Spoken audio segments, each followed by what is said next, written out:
નમસ્કાર મિત્રો. લાસ્ટ લેક્ચરની અંદર આપણે જે ધ બ્રોગલી અને હાઇઝનબર્ગના અનિશ્ચિતતાના સિદ્ધાંત વિશે ભણી ગયા, એના ઉપરથી આ ક્વોન્ટમ યાંત્રિક નમૂનાની આપણે આજે વાત કરવાની છે. ન્યૂટનને જે એના ગતિના નિયમોને આપ્યા ને, એ નિયમો છે એ ક્રિકેટ બોલ છે, પથ્થર છે, ગ્રહો છે, આ બધા જે મોટા સ્થૂળ પદાર્થો છે ને એના માટે 100% સાચા છે. એના માટે એ એકદમ સારી રીતે બધી જ માહિતી સમજાવી શકે છે. પણ ઇલેક્ટ્રોન છે, પરમાણુ છે, અણુ છે, આવા જે સૂક્ષ્મ કણો છે એના માટે જે ન્યૂટનના નિયમો છે ને એ સારી રીતે સમજાવી શકતા નથી, અથવા તો કહીએ તો એ સમજાવવામાં નિષ્ફળ જાય છે. તો એના માટે જે આવા અપરમાણ્વીય કણો વિશેની સંપૂર્ણ માહિતી જે આપે, તો એના માટેનો એક નમૂનો છે જેને આપણે ક્વોન્ટમ યંત્ર શાસ્ત્ર એના વિશે આપણે ભણવાનું છે. જો કે ન્યૂટનના ગતિના નિયમો આધારિત ચિરસંમત યંત્રશાસ્ત્ર, જેને આપણે ક્લાસિકલ મિકેનિક્સ કહીએ છીએ, એ ભારે પદાર્થોને લાગુ પાડી શકાય છે, જેવા કે પથ્થર છે, ગ્રહોની કક્ષામાં ફરવું છે. આ બધી ઘટનાઓ માટે આ ક્લાસિકલ મિકેનિક્સ છે એ ખૂબ જ ઉપયોગી છે.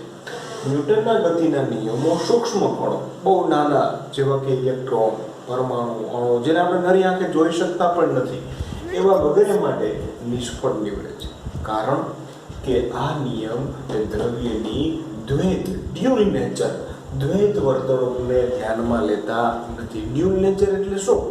તો કે એની કણ પ્રકૃતિ અને એની તરંગ પ્રકૃતિ. આ રીતે ફરતો હોય તો એને આપણે એની કણ પ્રકૃતિ કહીએ, બરાબર.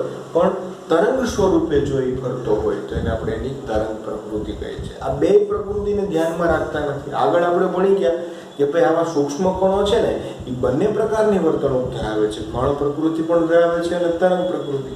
જ્યારે ન્યૂટનના નિયમો છે એ માત્ર કણ પ્રકૃતિને જ ધ્યાનમાં લે છે. તો ક્વોન્ટમ યંત્રશાસ્ત્ર શું છે?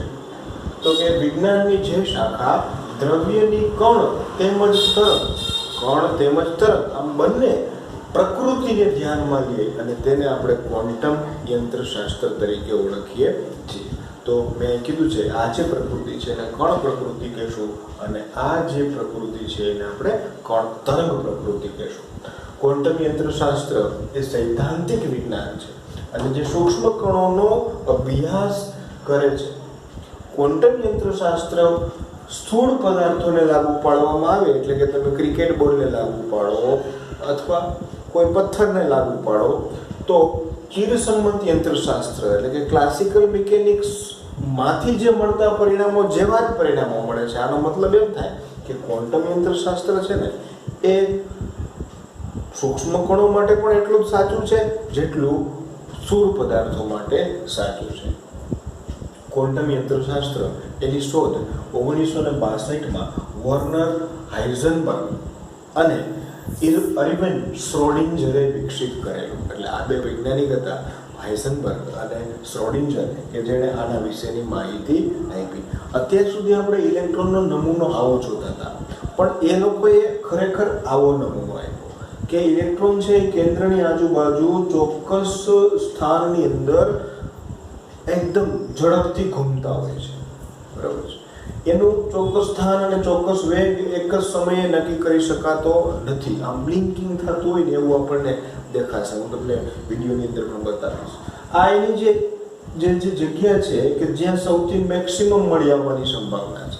પછી વચ્ચે થોડો ગેપ હોય કે ત્યાં ઓછા મળી આવે, પછી પાછા મળી આવે. તો આપણે ઓલું ભણીએ ને પહેલી કક્ષા, બીજી કક્ષા, તો આ પહેલી કક્ષામાં મળી આવવાની સંભાવના, એના પછી આ બીજી કક્ષામાં મળી આવવાની સંભાવના છે. ઓકે, તે તરંગ ગતિના વિચારો પર આધારિત છે, તરંગ યંત્રશાસ્ત્ર ઉપર આધારિત છે. પરમાણુ કે અણુની પ્રણાલી માટે શ્રોડિંજરે સમીકરણ નીચે પ્રમાણે લખાય. શ્રોડિંજરે એક સમીકરણ આપ્યું કે એચ કારક અને હેમિલ્ટોનિયન કારક પણ કહેવાય વૈજ્ઞાનિકના નામ ઉપરથી. સાય, આ જે નિશાની છે ને ત્રિશૂળ જેવી, જેને સાય કહેશું, બરાબર ઈ સાય. આમાં સાય શું છે? તો કે તરંગ વિધેય છે. એચ કારકની વાત થઈ ગઈ, તે ગાણિતિક કારક છે. ઈ શું છે? તો એ પ્રણાલીની કુલ શક્તિ છે, ઊર્જા છે.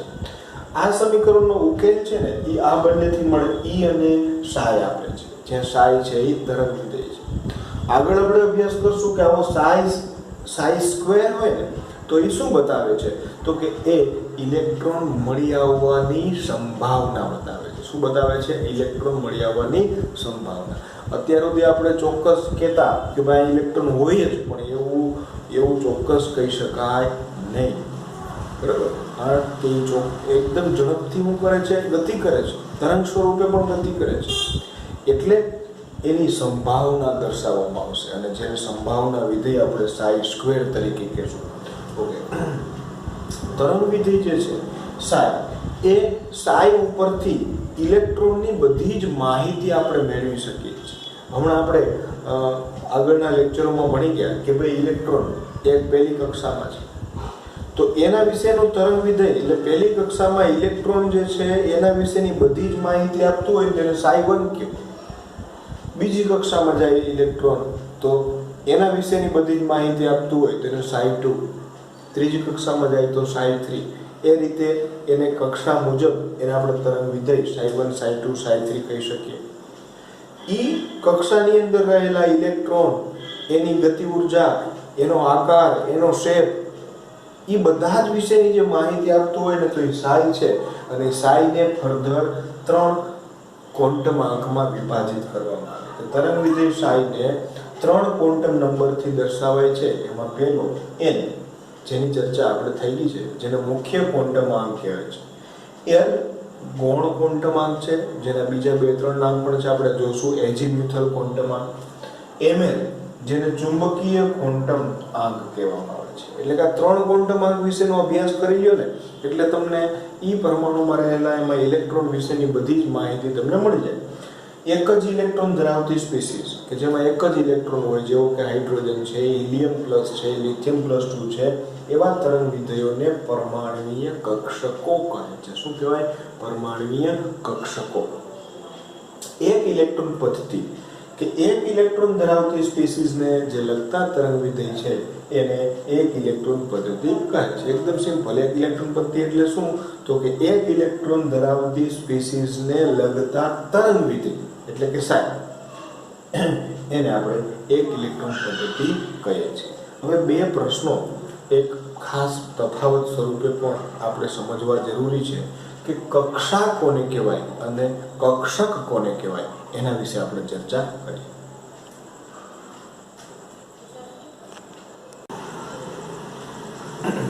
કક્ષા અને કક્ષક, એના જે બીજા 2 નામ છે ને એના વિશે પણ હું ચર્ચા કરી દઉં. કક્ષાને કોષ કહેશું આપણે. શું કહેશું? કોષ. અને કક્ષક છે એને પેટા કોષ કહેશું. શું કહેશું? પેટા કોષ. કોષ અને પેટા કોષ, આના વિશે આપણે ચર્ચા આગળ કરશું. હવે આપણને ખબર છે કક્ષા એટલે શું? તો કે ઇલેક્ટ્રોન જે ચોક્કસ જગ્યાઓની અંદર અથવા તો ચોક્કસ સ્થાનની અંદર ફરતા હોય છે એને આપણે શું કહેશું? કક્ષા કહેશું. કે પરમાણુના કેન્દ્રની આસપાસનો વર્તુળાકાર સમતલીયમાન, ચાહે મેં કીધું આ વર્તુળાકાર સમતલીયમાન કે જેમાં ઇલેક્ટ્રોન પરિભ્રમણ કરે છે, કે જેમાં ઇલેક્ટ્રોન છે એ પરિભ્રમણ કરે છે, તેને આપણે કક્ષા કહેશું. એટલે આ એક વાત થઈ છે તો કે કક્ષાની વાત. ઓકે, હવે સામે કક્ષકો કોને કહે છે? તો કે પરમાણુના કેન્દ્રની આસપાસનો વિસ્તાર કે જેમાં ઇલેક્ટ્રોન મળી આવવાની સંભાવના. શું મળી આવવાની સંભાવના? જો મેં હમણાં કીધી હતી કે એના વિશે આપણે સંભાવના એવો શબ્દ વાપરશું, કારણ કે ચોક્કસ તમે 100% કહી શકો નહીં કે આ જગ્યાએ જ ઇલેક્ટ્રોન હશે, કારણ કે એનું સ્થાન નિશ્ચિત નથી. એટલા માટે કે 55% સંભાવના હોય, બરાબર, કે તેથી વધુ હોય, તેને આપણે કક્ષક કહીશું. બરાબર, કે જો કક્ષકો છે ને એને આપણે S કક્ષક, P કક્ષક, D કક્ષક એવા નામથી ઓળખશું. જ્યારે આ કોષ છે ને એને આપણે K, L, M, N એવા નામથી ઓળખશું. માની લો કે પેલો જે આ ભાગ છે એને હું K કહી દઉં, બરાબર, અને આને K કહી દઉં. તો K ની અંદર જે કક્ષા છે એને હું કેવું પડશે? S કક્ષા. એસ કક્ષક છે. કઈ છે? એસ. આ કે છે એ કક્ષા છે અને એસ છે એ શું છે? કક્ષક. કે ઈ એસ એક એવા કોઈ ચોક્કસ આકારની, જેનો આકાર ગોળ હોય છે, એસનો, એ ગોળ આકારના ભાગમાં ઇલેક્ટ્રોન મળી આવવાની સંભાવના 95% કે તેથી વધુ છે, એટલે એને શું કીધું? એસ કક્ષક. એટલે કેન્દ્રથી એટલા ગોળાકાર ભાગમાં ઇલેક્ટ્રોન મળી આવવાની સંભાવના સૌથી વધારે છે, તો ઈ જે ભાગ છે એને આપણે કક્ષક કહેશું. બરાબર છે. અને આ શું કીધું કે એ ઇલેક્ટ્રોનના કેન્દ્ર છે, પરમાણુના કેન્દ્ર છે, એની આજુબાજુનો વિસ્તાર કે જ્યાં ઇલેક્ટ્રોન છે એ પરિભ્રમણ કરે છે, એને આપણે શું કહેશું? કક્ષા કહેશું. બીજી વાત કે કક્ષાની મદદથી ઇલેક્ટ્રોનનું સ્થાન, તેની ઉર્જા, ઇલેક્ટ્રોનનું કેન્દ્રથી અંતર શોધી શકાય છે. તમે એનું સ્થાન, એનું કેન્દ્રથી અંતર અને એની ઉર્જા વિશેની માહિતી છે એ કોને મળે છે? એના કક્ષા કોષ ઉપરથી. જ્યારે કક્ષક શું છે કે માત્ર ઇલેક્ટ્રોન મળી આવવાની સંભાવના જ શોધી શકાય છે. તમે એસ કયો ને એટલે એસ કે ભાઈ આટલો એસ નો ગોળાકાર વિસ્તાર છે, તો ન્યા ઇલેક્ટ્રોન મળી આવવાની સંભાવના વિશે ચર્ચા કરી શકાય છે. ત્રીજો મુદ્દો, કક્ષા એ ઇલેક્ટ્રોનની મુખ્ય શક્તિ સપાટી છે. બરોબર? એટલે કે આ પહેલી શક્તિ સપાટી, આ બીજી, આ મેં કે કીધું, તો આ બીજી છે એને એલ કહો, તો આ બીજી શક્તિ સપાટી થઈ, આ પહેલી શક્તિ સપાટી. બરાબર? તો એ રીતે એની મુખ્ય શક્તિ સપાટી છે. જ્યારે કક્ષક એ ઇલેક્ટ્રોનની ગૌણ શક્તિ સપાટી છે. જેમ કે અહીંયા મેં એસ કીધું ને, તો એલ ની અંદર પાછી બે આવશે, કે એસ અને પી. બરાબર? તો આ જે છે એની ગૌણ શક્તિ સપાટી છે, જ્યારે આ કે અને એલ ને એમ ને જે છે એ એની મુખ્ય શક્તિ સપાટી છે. કક્ષક ઇલેક્ટ્રોનની ગૌણ શક્તિ સપાટી છે. કક્ષાઓને મુખ્ય ક્વોન્ટમાંક n થી દર્શાવવામાં આવે છે. આ જે છે કે એલ, એને n, આ n બરાબર 1, n બરાબર 2, હજી આગળ આવશે n બરાબર 3, n બરાબર 4. બરાબર? તો એ જે છે એ મુખ્ય ક્વોન્ટમ આંક થી દર્શાવવામાં આવે છે. હવે જે કક્ષક છે એને ગૌણ ક્વોન્ટમાંક એટલે l થી દર્શાવવામાં આવે છે. ગૌણ ક્વોન્ટમાંક l થી દર્શાવવામાં આવે છે. કે l m n થી દર્શાવવામાં આવે છે કક્ષાને. કક્ષકોને s p d f જે પેટા કોષ એટલે કે કક્ષકોથી દર્શાવવામાં આવે છે. આપણે s કક્ષકની વાત કરશું, p કક્ષકની વાત કરશું. s કક્ષક છે ને એ સિંગલ હોય, એક જ હોય.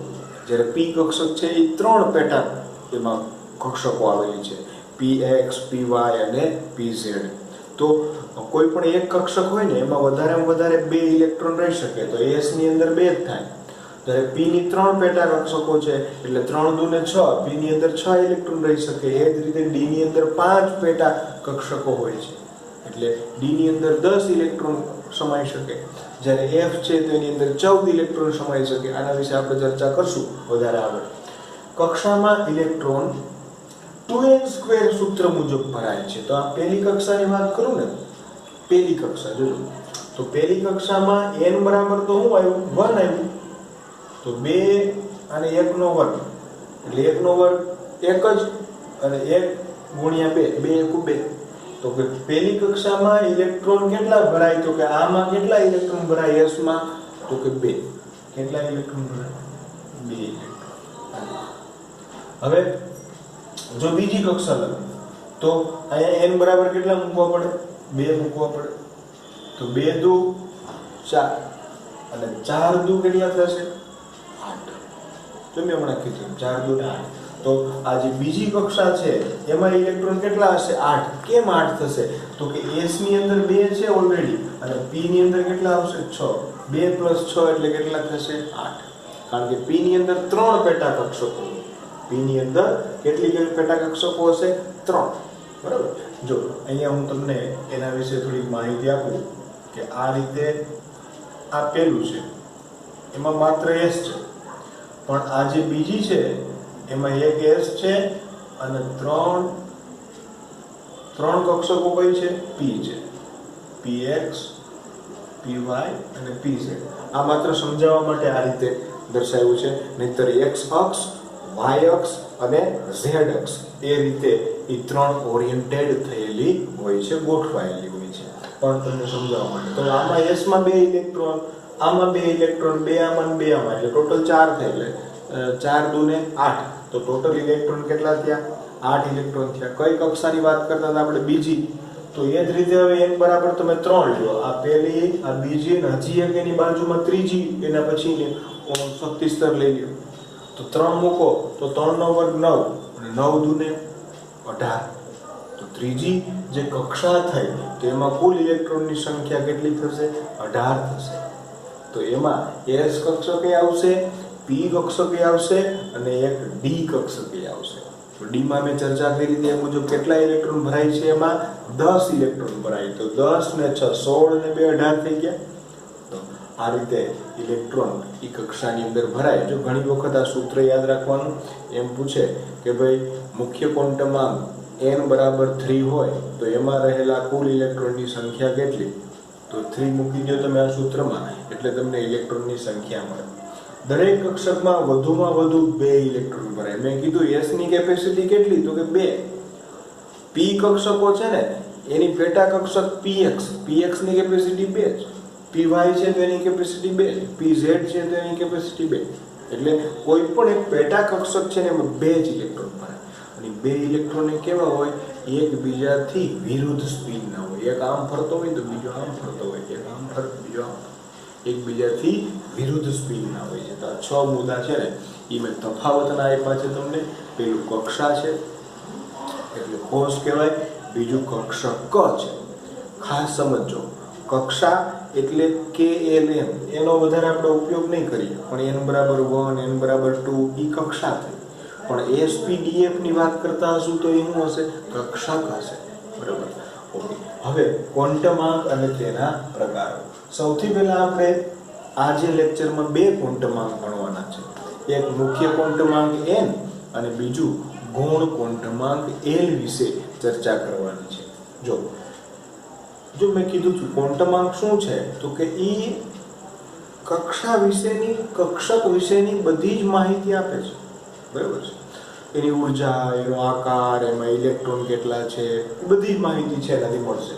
કે પરમાણુમાં રહેલા ઇલેક્ટ્રોનનું સવિસ્તાર વર્ણન, શું ઇલેક્ટ્રોનનું સવિસ્તાર વર્ણન કરવા માટે જુદા જુદા ક્વોન્ટમાંકનો ઉપયોગ કરવામાં આવે છે અને જેને ક્વોન્ટમાંક તરીકે ઓળખવામાં આવે છે.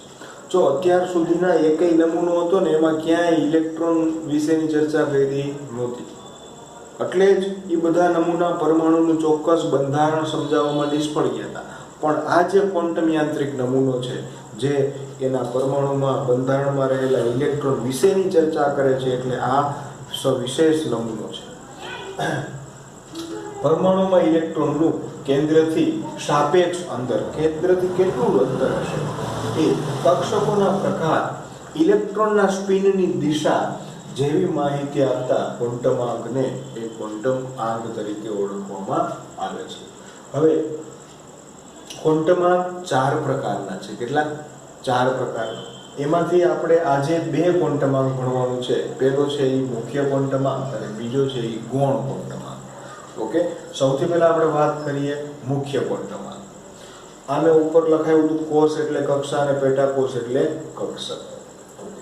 હવે મુખ્ય ક્વોન્ટમાંક છે ને એને n વડે દર્શાવવામાં આવે છે. શેના વડે દર્શાવવામાં આવે? n વડે. જેમ કે હું આવી રીતે વાત કરું કે આ પહેલી કક્ષા, આ બીજી કક્ષા, આ ત્રીજી કક્ષા. અહીંયા n બરાબર 1, n બરાબર 2, તો n બરાબર 3.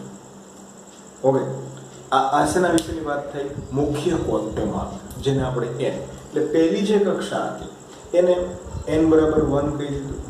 ખરેખર ઈ k છે અને k હોય તો ત્યાં n બરાબર 1 હોય, l હોય તો n બરાબર 2 છે, m હોય તો n બરાબર 3 છે. ઓકે, જોઈએ કે n નું મૂલ્ય ધન પૂર્ણાંક સંખ્યા છે, એટલે કે પૂર્ણાંક સંખ્યા 1, 2, 3, 4 એ રીતે હશે. કક્ષકનું કદ, જો આ ખાસ ધ્યાન રાખજો, n શું તમને સૂચવે છે, શું દર્શાવે છે? એક તો કક્ષકનું કદ, તો ભાઈ n બરાબર 1 હશે ને તો એનું કદ નાનું હોય છે. બરાબર છે?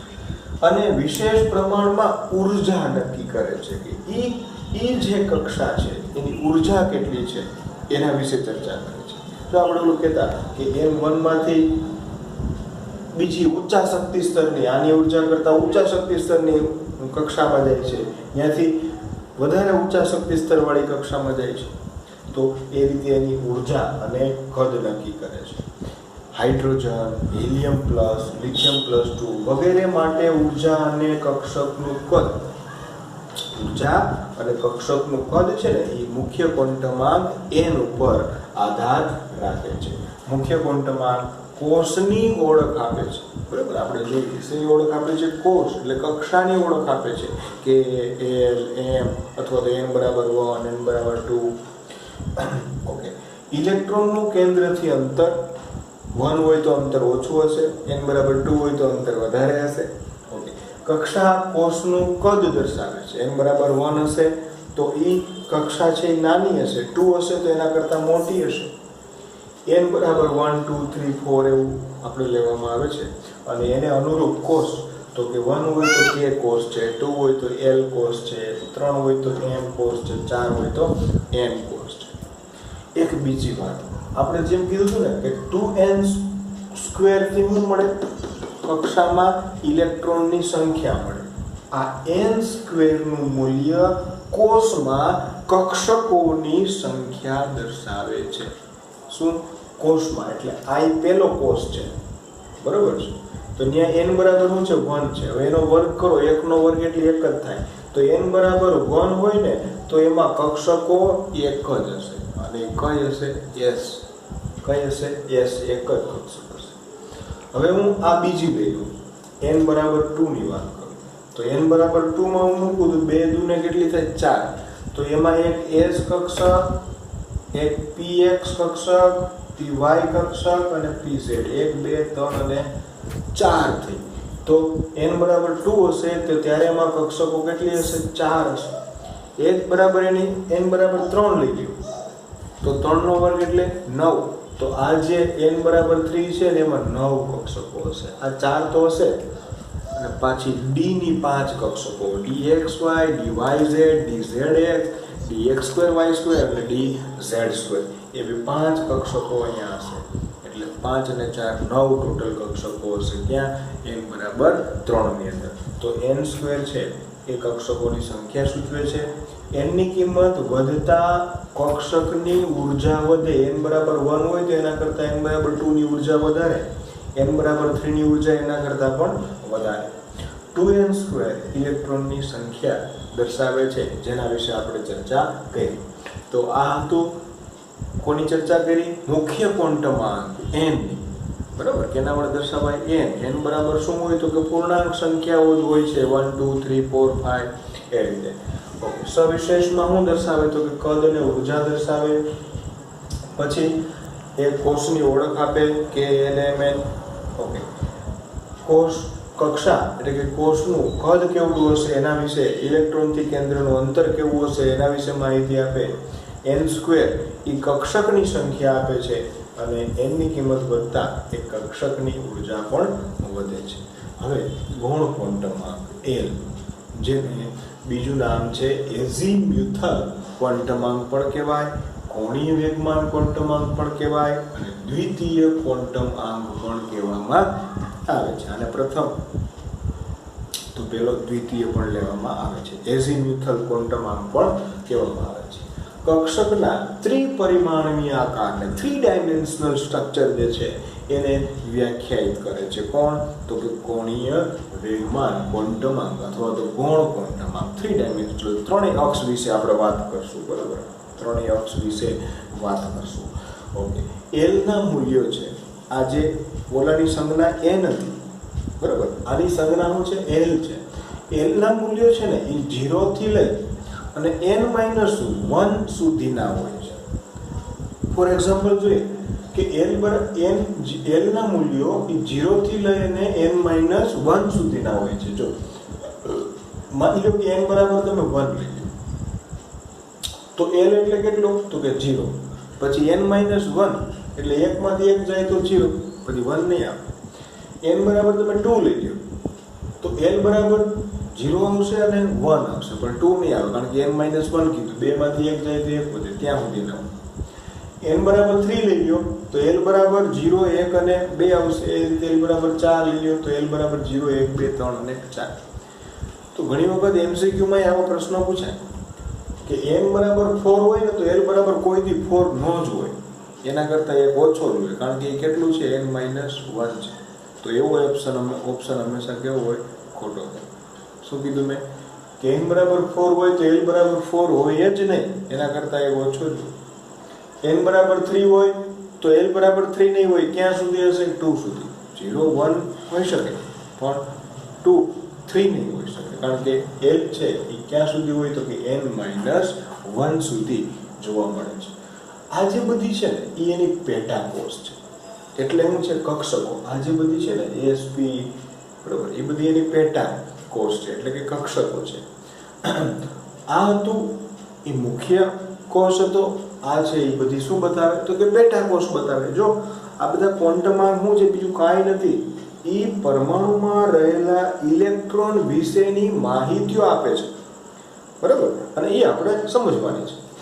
તો n વાત થઈ ગઈ, l વાત થઈ ગઈ. હવે આ l બરાબર 0 એટલે શું, l બરાબર 1 એટલે શું, એના વિશે વાત કરીએ કે l ના મૂલ્યોના આધારે પેટા કોષ નક્કી થાય છે. જેમ કે તમે l બરાબર 0 હોય ને તો એ S કક્ષક છે. કઈ છે, S. હંમેશા યાદ રાખવાનું, l બરાબર 0 હોય એટલે કઈ કક્ષક, S. l બરાબર 1 હોય ને તો એ P કક્ષક છે. કઈ કક્ષક છે, P કક્ષક છે. l બરાબર 2 હોય ને તો એ D કક્ષક છે. કઈ છે, D. l બરાબર 3 હોય તો F કક્ષક છે. l બરાબર 4 હોય તો G કક્ષક છે. l બરાબર 5 હોય તો H કક્ષક છે. આપણે મોટે ભાગે ભણવાનું F સુધી આ મેક્સિમમ, G અને H નો આપણે બહુ ઉપયોગ આવતો નથી. હવે તો આ S, P, D અને F તો ક્યાંથી માલુમ પડે તો કે L ઉપરથી માલુમ પડે. તો ઘણી વખત છે ને તમને આવા MCQ પૂછે કે n બરાબર 3 છે અને l બરાબર 2 છે. શું છે, આ બે નથી, 2 છે. તો એ કઈ કક્ષક હશે, તો 2 એટલે કઈ કક્ષક થાય તો કે D. કઈ કક્ષક થાય, D થઈ ગઈ. અને આગળ 3 છે એટલે 3D કક્ષક થઈ ગઈ. અને આપણે શું કહેશું, 3D કક્ષક, બરાબર. તો આ રીતે એના આપણે સોલ્વ કરી શકીએ. હવે કોષ્ટક આપ્યું છે જે n, l અને પેટા કોષ ત્રણેયને સાંકળતી વાત છે કે ભાઈ પહેલો કોષ જેને તમે K કહી દો, માની લો કે આ જે છે એ K છે પહેલો. તો પહેલા કોષમાં મુખ્ય ક્વોન્ટમ અંક કેટલો હોય તો કે 1 હોય. l તો કે n-1 એટલે 0 થયો. પેટા કોષની કક્ષકોની સંખ્યા તો કે l બરાબર 0 હોય તો આ કઈ થાય, S.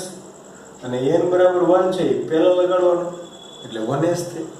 સમજાય છે ભાઈ, 1s થાય. l બરાબર તો કે n બરાબર 2 આવે, 2 આવે તો l નું મૂલ્ય 2 આવે છે. જો અહીં લખ્યું હતું કે n બરાબર 2 હોય તો l બરાબર 0 હોય ને 1 હોય, એટલે 0 એ લખવાનું, 1 એ લખવું. 0 હોય તો S, 1 હોય તો P. પણ આગળ જે n છે ને એ લગાડવાનો, 2s અને 2p. એ ક્યાં આવે, અહીં આવે.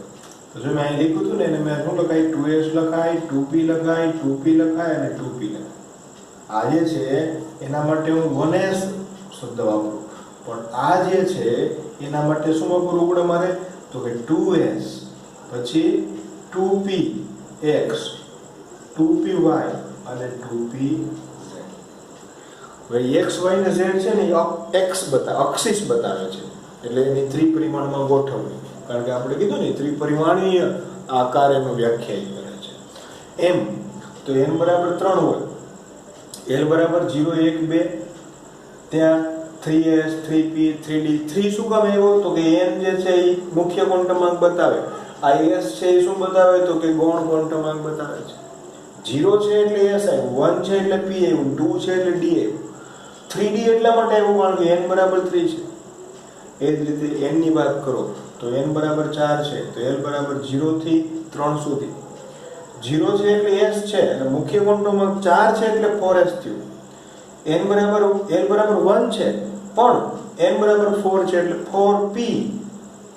2 છે તો d કક્ષક પણ 4d.